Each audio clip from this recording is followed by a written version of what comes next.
Welcome to the Tea Factory podcast. So, this is the Factory podcast. Today we are going to be talking about love and marriage, Huntsville.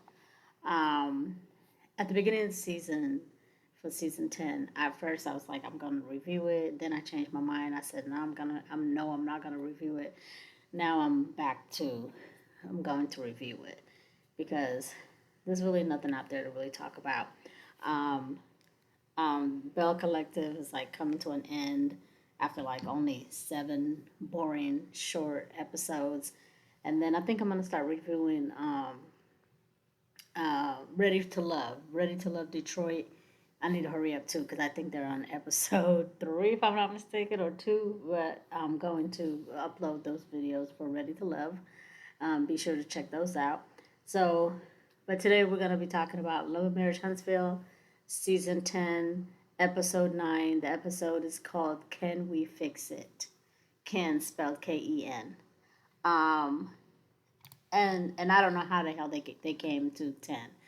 But we all, those of us who are in the sector, we know that they do 2 seasons in one year. It's like, you know, um, the first half is like season 8, and then the second half is season 9, and then when they come back again, it's like season. Now we're on season 10. It's like whatever. But anyway, it's confusing. So, but before we get started, housekeeping.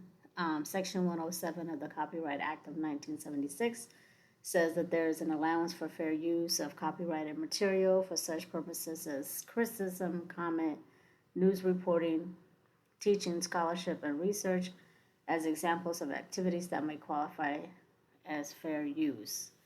Um, so now we got that out the way. So this episode 9 of season 10, starts off with um, Tricia. There's like so many Tricias on these Carlos King shows. Um, the Bells have Latrice and Leticia, and then here there's Letitia, and I think it's Latricia. Anyway, just confusing. So this episode opens with her training her son Xavier. He's, I guess trying to lift weights. He's a skinny little young man, but so she's helping him, get his workout on and training him. So they talk about, so after they're done training, they're sitting down, they're talking. She asked him how he felt, like what's going on with him, how does he feel. It's just, she basically was like checking in with him. And he tells her that he does not like it when, um, he gets deep in his feelings, and he doesn't like to see his mom and dad fighting, and then also to see Trish and Ken fighting. He said he doesn't want to be sad and depressed, but when she fights, whichever man she's fighting with at the time, it upsets him because, he doesn't like to see all that fighting and bickering in his household. And, he was very smart, very articulate. He expressed himself really well. And then I may also add, he's a handsome young man. To me, he looks like Trish. He has her eyes, to me. He has her eyes and he has her demeanor. He looks a lot like her. But he looks like Marquez too. But to me, he looked a lot like his mama. So he was just basically like telling her, he doesn't like that. So then she, in her confessional, is telling us that she needs to do something about it. She needs to fix it, and she needs to take care of it, and she needs to talk to Ken. And she said when he told her how he felt, how sad and sometimes depressed it makes him feel that that she fights with his dad, and then also how her and Ken fight. She said that made her sad, and she didn't like how that felt. So she needs to talk to Ken and take care of it, which I agree. Next, we have Chris, um, Chris and Nell. Chris and Nell. Nell is like, trying to dust off the chandelier or whatever. And so at their nice big house. And so then Nell tells Chris that Destiny is trying to date Quan, which is Nell's godson. Nell and Chris's godson. So she's telling him that Destiny is now trying to date him.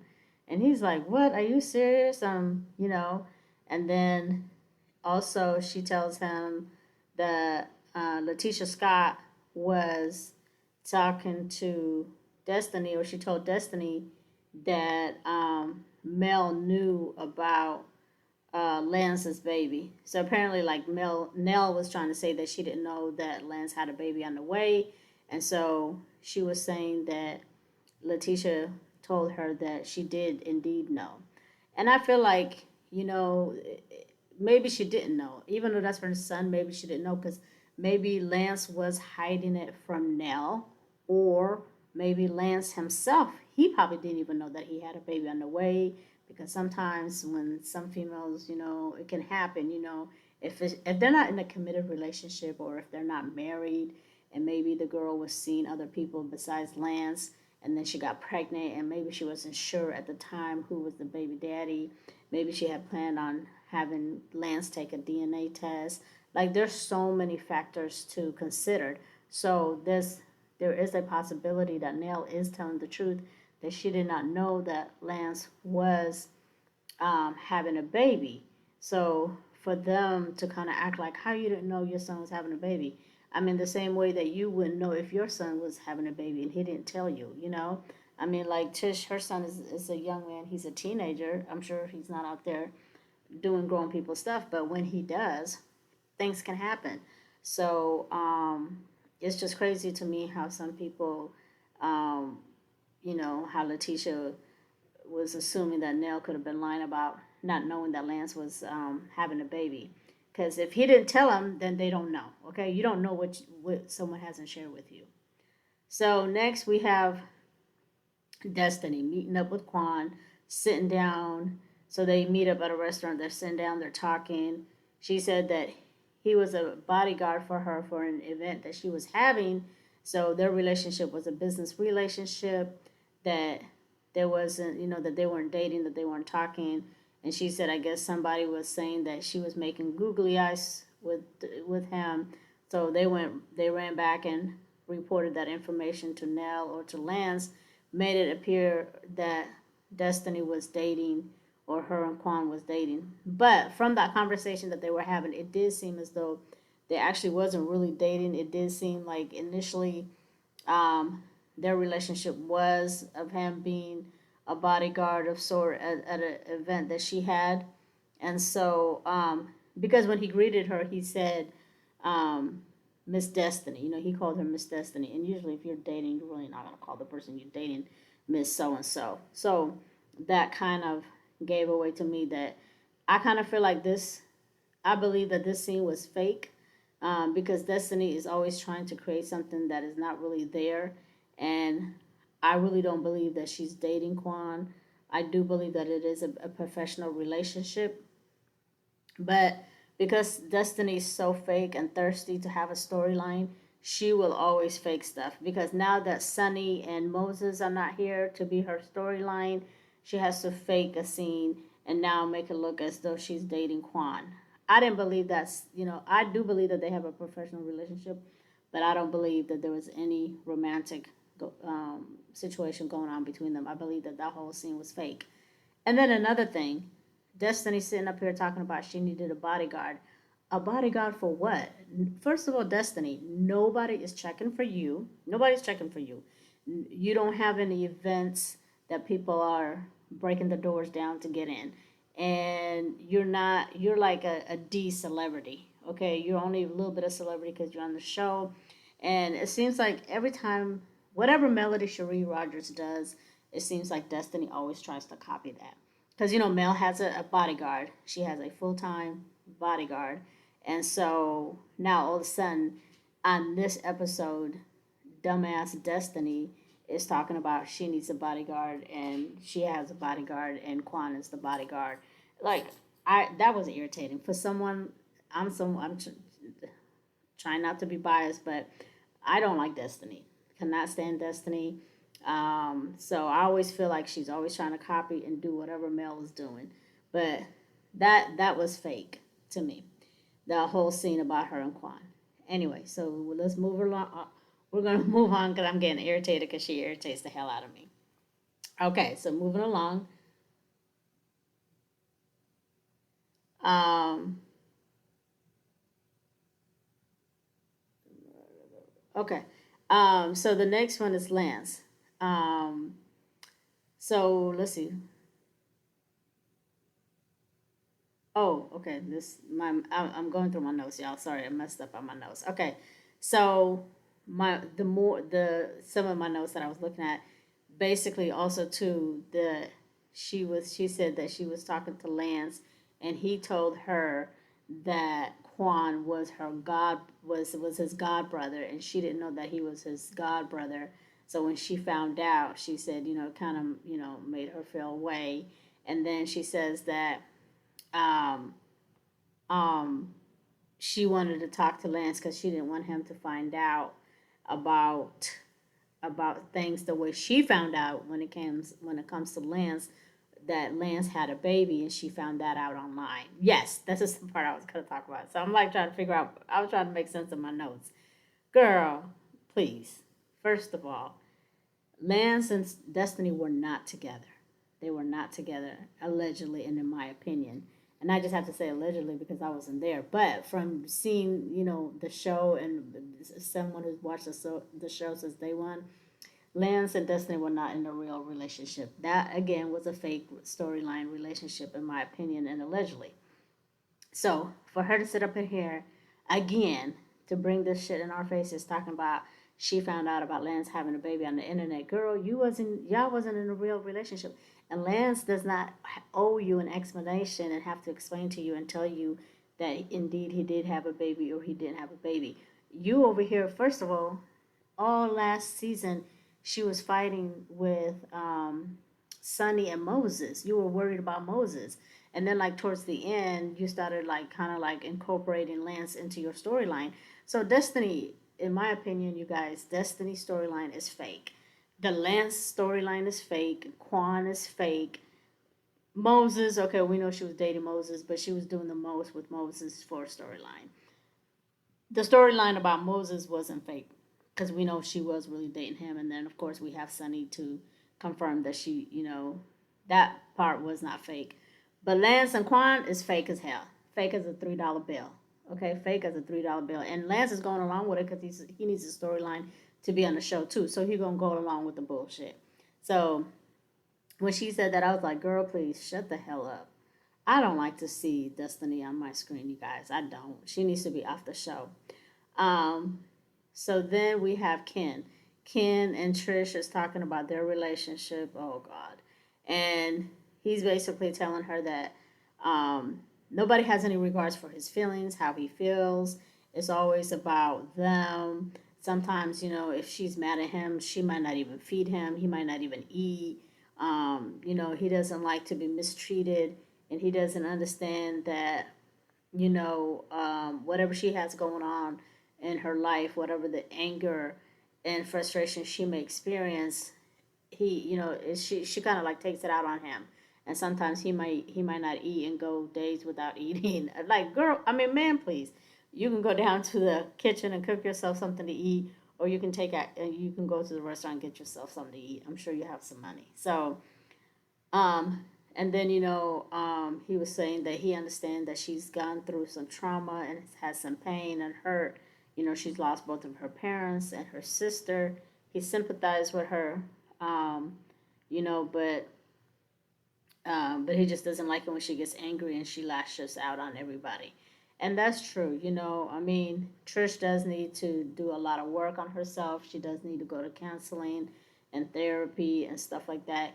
It is. I mean, I do feel sorry for her. It is a lot to have lost your mom and dad.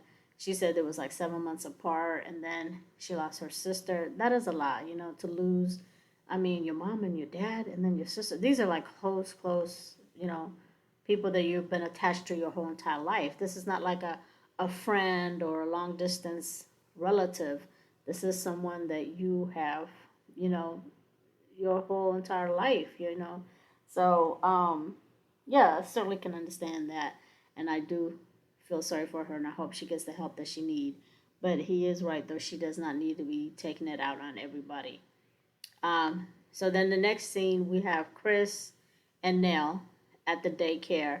Lance comes by. He's supposed to do some work at the daycare. He's supposed to paint walls and do whatever else Miss Nell needs him to do. So she says she's getting a discount. So because she's getting a discount, apparently Lance is taking his own sweet time to do the work on the daycare. And then, of course, guess who shows up? The man of the hour, Martell Holt. Martell shows up to the daycare, as Lance and Nell and Chris was talking about the work that Lance needs to do. Um, and then Martell, tells them that he is moving Coleslaw Arion to his rental property because he's paying the rent and it's cheaper to just keep her at his place. So they're like, okay, so you're not gonna rent it out and make some money off of it or sell it, And he's like, no, he's gonna move her in and her kids, minus, what her kids because the little boy's his, but yeah. So that's what he tells them, and they kind of like laugh it off. And Nell was looking like a little bit surprised, and so then he tells them that, or they asked him about Marceau. He told them that him and Marceau pretty much made up and they decided that they're not going to talk about each other and they pretty much squashed their beef, because they were beefing about that area. Coleslaw and Martell had brought that one girl on the YouTube saying that she had been sleeping with Marceau. So basically, he said that they talked about that incident and they squashed their drama and their beef. So they're in good standing now. So then he asked Nell if she was going to talk to Tisha about what they have going on. And she said, what do you mean? I mean, she just needs to keep her name. And Nell told him she just needs to keep my name out of her mouth, you know. So other words that Miss Nell's like, we ain't got nothing to talk about.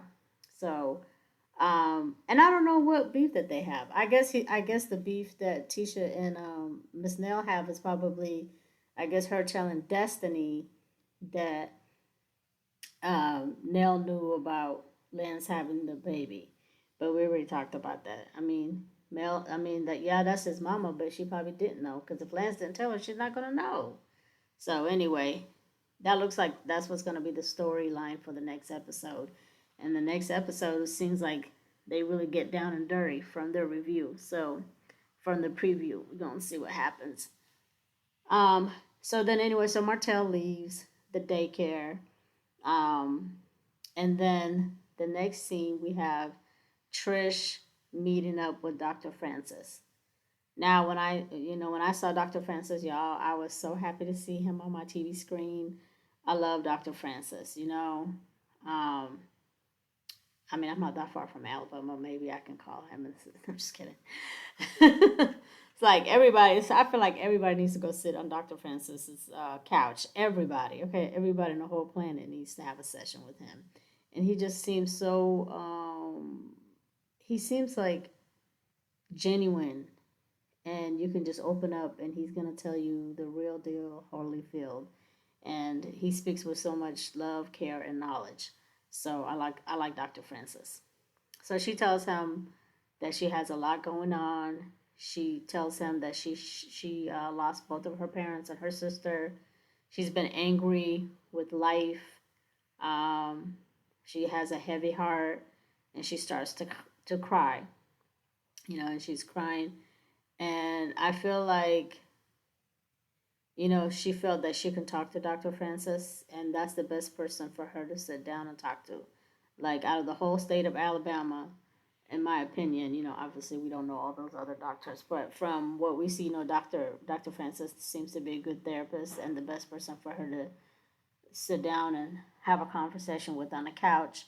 And, she was just boohooing crying. And that's, like, I think the first time that we've actually seen her be vulnerable and cry like that. And at one point, I was like, man, is somebody going to give this sister a tissue? Because, you know, just like on other scenes, it's like they let a person just cry me a river before they give them a tissue. And it's like a therapy session. You would think Dr. Francis would have like a whole closet full of Kleenex. But anyway, but she did have one. she would wipe her face, and then they show her for like a 2 minute scene with just tears flowing with no napkin, no tissue, and then it was weird the way they showed it though. So it's probably just the editing. Um, but it was good to see her sitting down with Dr. Francis and getting the help that she needs. And she shares with him that her dad was a retired military, and she said that she feels like she missed her drill sergeant and her guidance. And so some of the information she shared with him was it was very helpful as far as like trying to understand her, because for the longest when she first came on the show, most of us didn't like her because we were like, first of all, she talked with her mouth closed, with her teeth like like that, and you were like, open up your mouth, move your teeth. And then when she came on as someone that Martell probably had messed with. Like it was just a hot mess when she first came on. But I think now some of us are starting to kind of, you know, she's starting to grow on some of us, and so that scene I felt like it made her, it humanized her more, and then we were able to see her in a different light. And I liked when she was sharing with Dr. Francis when she said that her outlet is going to the gym. She goes to the gym every day because she's trying to redirect her anger, and she redirects her anger to the gym. So when they were having that conversation, I was like, oh wow, okay, yeah, I understand now. Like I actually enjoyed her session with him because I was like, okay, that's deep. Yeah, I understand. Yeah. And then Dr. Francis tells her that there's a difference between an angry person and an angry soul. And I thought that that was deep. So I hope they show more of her session with Dr. Francis because I actually did enjoy. That was the only scene that I enjoyed in this whole entire episode. Or I guess even, yeah, I also enjoyed when she was talking to Xavier. So when she was talking to Xavier, the first scene, the opening scene, and then the last scene is Tisha talking to Dr. Francis. Those are the only two scenes I liked. I can't stand Destiny, so the whole Destiny and Quan, I was irritated during that scene. And her talking about she need a bodyguard. Girl, you are not Melody. You do not need a bodyguard. For what? You don't do anything. You don't have nothing going on. I don't know what you need a bodyguard for. But anyway, I digress. And the other scenes with Nell and Chris and Martell was like, yeah, okay, whatever. But anyway, y'all, that's it. That's it. That's all for this episode. And don't forget to like the video, subscribe, and I'll see you guys on the next video. Good night.